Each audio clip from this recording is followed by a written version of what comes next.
Hi, I'm Jackie. Thanks so much for joining me today. So what I wanted to talk about are some balance exercises that you can do. So people have become more and more aware recently that they really should incorporate some balance exercises into their exercise program. So, a lot of people in this country have either osteoporosis or osteopenia, and those are basically where your bones become more brittle, so they're thinning. And so then people are so much more vulnerable. If they should happen to fall, they're more likely to break a bone. So of course, you want to do some resistance training in order to help prevent that, to prevent the osteoporosis or osteopenia or reverse it. And I have another video about that. But today I want to address the balance exercises that helps you reduce your chances of falling. So I'll start with some more basic ones first, and then I'll get harder as you go along. So if you know that you don't have very good balance, you can start with the ones more in the beginning, and then stop whenever they start getting too challenging for you. And then you can, just try doing these regularly, and then gradually you can do some of the harder and harder exercises as you work up to it. But of course, if you're a more advanced fitness person, then you can, go ahead and fast forward through some of the beginning stuff and start more at the end. Okay. So the first thing that I want to talk about is gait. So when people become worried about falling, what they tend to do is change their gait while they're walking. So they tend to take smaller steps, and they also tend to try to keep their feet on the floor as much as they can, so they really barely lift their feet. And actually what that does, believe it or not, is actually makes you more likely to fall. So now you tend to have your weight more leaning forward. So of course, if you hit something, your weight's already forward, and you're actually more likely, like I said, to fall. So you don't want to do that. So it would be a great thing to practice walking again. So you could find, if you have a nice long kitchen counter, that would be perfect. Or if you have a narrow hallway where you can kind of have your hands on either wall, try walking with just big steps. Just up and down, like I said, like along your kitchen counter, and then go ahead and turn around and come on back. Just try walking with big steps, and focus on making sure that you're hitting with your heel first and then putting the rest of your foot down every time that you step. So like I said, as people start getting more and more insecure while they're walking, they tend to really shuffle, which is hitting with the balls of your feet first. And like I said, that's just keeping your weight over your toes, and you don't want that. You want your weight sitting back, and that's actually safer. So nice and tall, good posture. Again, like I said, just try walking wherever you have a safe place that you can do this in your home, in your kitchen, down a hallway. Nice big steps. Just try practicing that. Try challenging yourself and taking as big of a step as you can, and hitting with your heels first. So that's a great exercise that you can do, and of course, you can always do those on your own.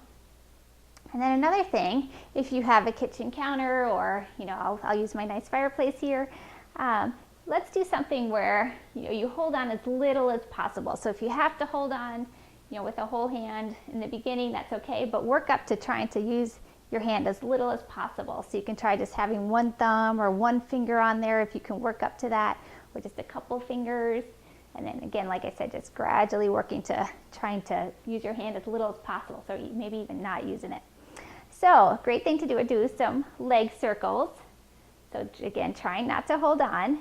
And so the bigger you do these, the harder it is. So you stand up nice and tall, and the higher your leg is, the harder it is. So try not to hold on. Just do a bunch of these in one direction. Try maybe doing 10 of them. I'll just do a few just to show you, and then go ahead and go back the other way. And again, when you do these, go ahead and count up to 10. And then of course, when 10's no problem, you can try 15, try 20, or 25 in each direction. And then of course, go ahead and switch and do them on the other side. And same thing, try to hold on as little as possible. So of course, try and stand up nice and tall with good posture, and try not to hold on. Like I said, the higher your leg is, the harder you'll find it to be. And then, when you can do those with no problem, 20 or 25 in each direction, then try doing them up on tiptoe. It makes it a whole bunch harder. So that's another great exercise that you can do to help challenge your balance.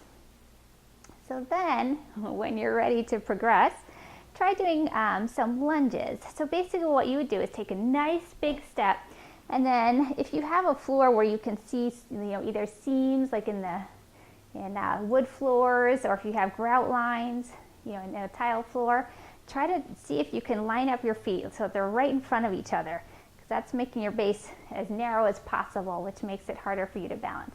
So you have your feet basically lined up right in front of each other, and then try and stand up nice and tall. Then just try going up and down. You'll see how that can challenge your balance. But the great thing is these are lunges, which also help tone and strengthen all the muscles in your legs and thighs. And that in turn will also help building the bone. So all the bones that they're attached to will get strengthened also. So of course you want to do equal amounts, either side, either foot in front. And again, just make sure to line up, as straight as you can, one foot right in front of each other, nice and tall, and then up and down. Do a few of these, again, start with 10 each side, and then try building up to 15 or 20 or 25 on each side. So if these are no problem for you, you can try making these harder. So you can stand up nice and tall. Again, of course, try and take a big step out, still trying to keep your feet in front of each other. Then you can go ahead and come down, and then as you come up, try and lift your knee up, and then put it back down. And let's try the other side. So nice big step out, and then try and bring your knee up. So the higher you bring that knee up as you come back, the harder it is. So you can try doing a few of those on each leg. And if those are no problem for you, try again adding the lifting up onto tiptoe, which again makes it harder. So stepping out, up, and then up on tiptoe. Lunging out, up on tiptoe. And when that's no problem, you can always add doing it with your eyes closed. So doing it with your eyes closed makes it much harder to balance, because it makes it harder for you to figure out where everything is in space. So you can try doing that also. Any of these exercises you can try, doing them with your eyes closed, and you'll see it makes such a big difference. It makes it a lot harder.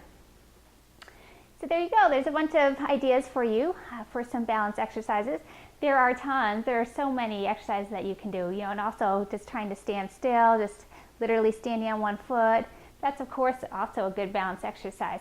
I prefer to do the moving kind of balance exercises, because chances are if you're out, walking around, you're more at risk to fall when you're moving, not when you're standing still, just talking to people. But when you're walking and talking, that's when you're more likely to, miss a step or, step on a rock or something like that. And that's where you're going to have to catch your balance, is when you're moving. So that's why I really prefer to do the balance exercises that are moving rather than just standing and, doing this way. Although those are also valuable.